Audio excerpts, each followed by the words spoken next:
Hi readers, Mrs. Malstadt here, welcome back. You've been working so hard on reading nonfiction texts. Have you learned anything new and interesting? Today I want to teach you a way that you can stay engaged and focused in your books that you're reading, as well as understand what some of the big ideas are that you're reading so we understand what the author's truly trying to teach us. So today I'm going to teach you a strategy to ask questions to form ideas. So this is how the strategy works. The first thing that we want to do is jot down our wonderings. So you might say something like, I wonder, why, or how. Next, after you jot down your questions, you want to study your questions and notice, is there a pattern to the questions? And then looking at that pattern, you can think, what's the text mostly about? Then if you can, try to answer your questions. Some of the answers will be right there in the text.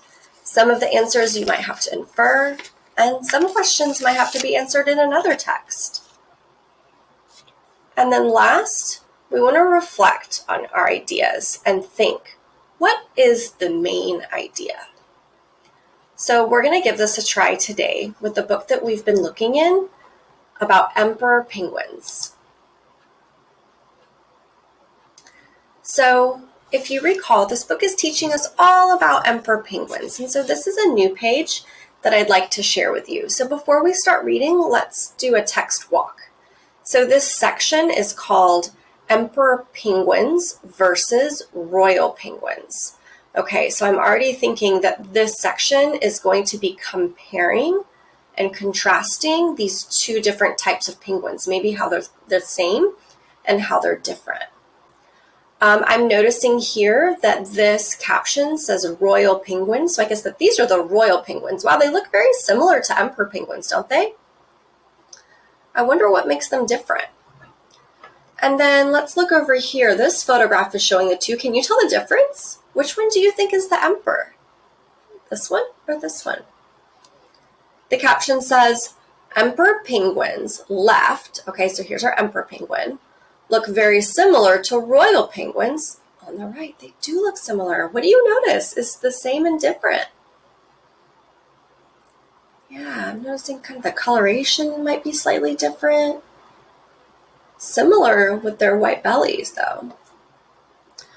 And then there's another little photograph here with our did you know text box, and it says, did you know there are 17 penguin species that they vary in size and weight?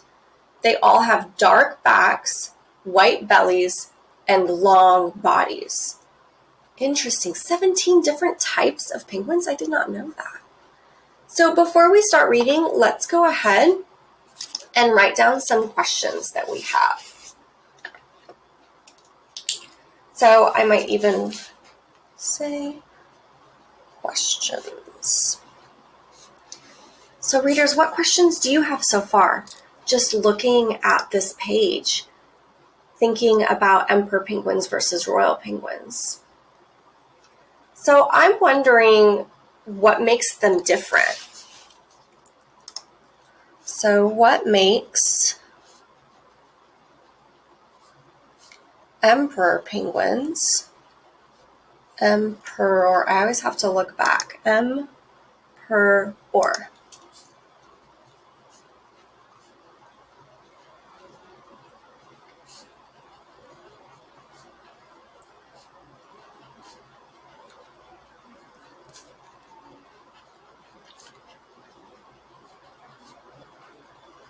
So what makes emperor penguins different than royal penguins?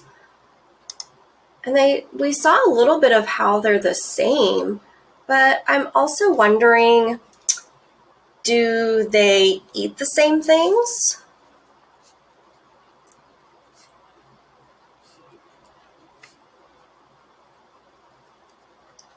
And I'm also wondering, what makes them the same? What similarities do they have?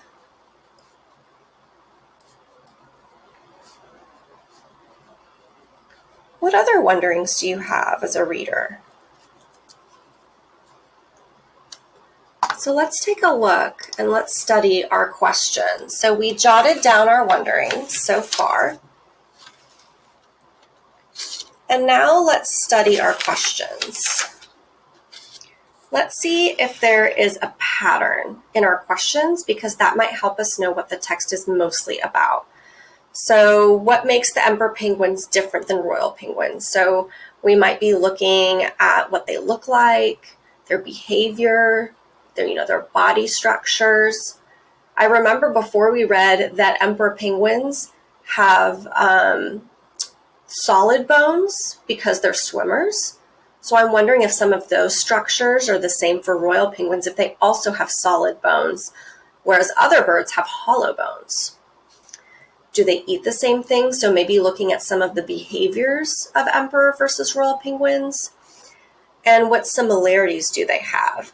So I'm thinking that this portion of the text is probably going to tell us all about ways that emperor penguins are the same and different. So that's probably what it's going to be mostly about. So let's do our next step and let's see if we can answer any of our questions as we read. So we'll keep those in mind. Okay, so it says, emperor penguins versus royal penguins. A royal penguin waddles down a rocky slope to the beach. This type of penguin spends most of its life on Macquarie Island, south of New Zealand. So that's one thing that's different already. Do you remember where the emperor penguins lived? Let's look back in the text if we can't remember. So let's see. They're powerful swimmers. We know they dive deep. We know that they have to have lots of feathers to keep them warm. What's interesting is that we've inferred that they live somewhere very cold based on the snow and based on their body structures, but I don't think that they've actually told us specifically where they live. So I'm going to actually go forward, because I remember chapter 2 in the table of contents said, where do emperor penguins live? So they live in Antarctica near the South Pole. So that is different than these royal penguins who live in New Zealand. So that's one way that they're different. They live in different places in the world. So that's probably going to affect their structures too, because we know that emperor penguins have really layered feathers to keep them warm. So I'm wondering if the royal penguins will need the same. Let's see. Royal penguins have long, streamlined bodies, just like the emperor penguins. This body shape helps them zoom through the water. Royal penguins also have short necks and big heads. Like emperor penguins, royal penguins swim with their flat wings. Both penguins stand upright on 2 thick legs and webbed feet. Okay, so some of their body structures are the same that helps them survive. So for example, talking about their body shape that helps them zoom through the water, they've got streamlined bodies. So I'm guessing that they probably also have to swim to get fish to eat. And then it says that royal penguins swim with their flat wings, and they have 2 thick legs and webbed feet. Those are some more body structures that help the penguins swim and be really agile in the water. It's like they're flying in the water instead of the air. So I already have some answers to my questions about what makes them different, but also some similarities that they have. So then the next page says, royal penguins and emperor penguins are similar in color. Okay, so that's also answering how are they the same? They have similar color. Here's some details on that. They're both black on the back and white on the belly. This coloring helps to camouflage the penguins in the water. Their white bellies blend in with the lighter water above them. Their black backs blend in with the darker water below them.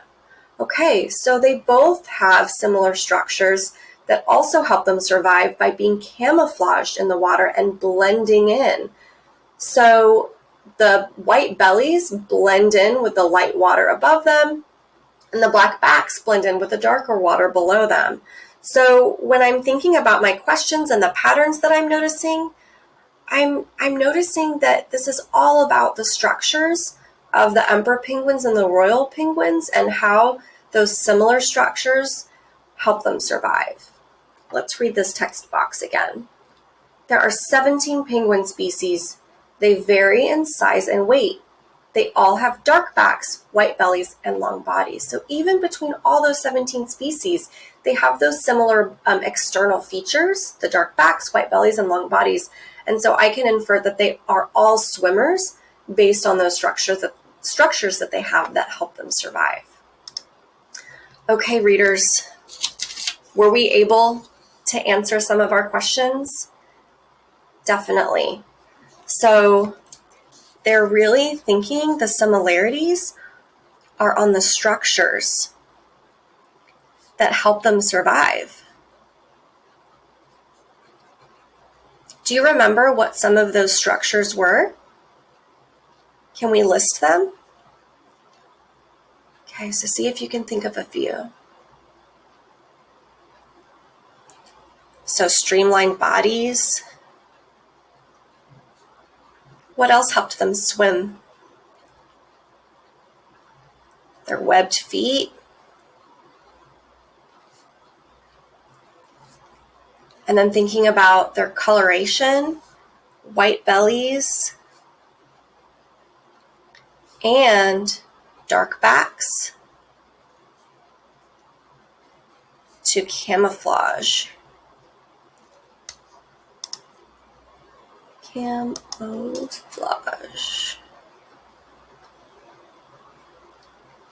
And so that's all really linked to their survival.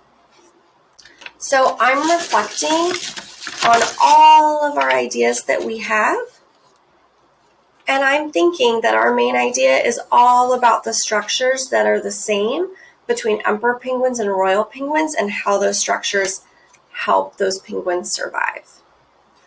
All right, readers, as you go off today, I invite you to try out this strategy. Remember, start by jotting down your wonderings. You can take a text walk too and take a look through those text features to help you think of some wonderings. Then you want to study your questions and look for patterns. Answer the questions if they're there in the text or if they're there for you to infer. And then reflect on your ideas to think, what's the main idea? I invite you to give that a try today. Happy reading!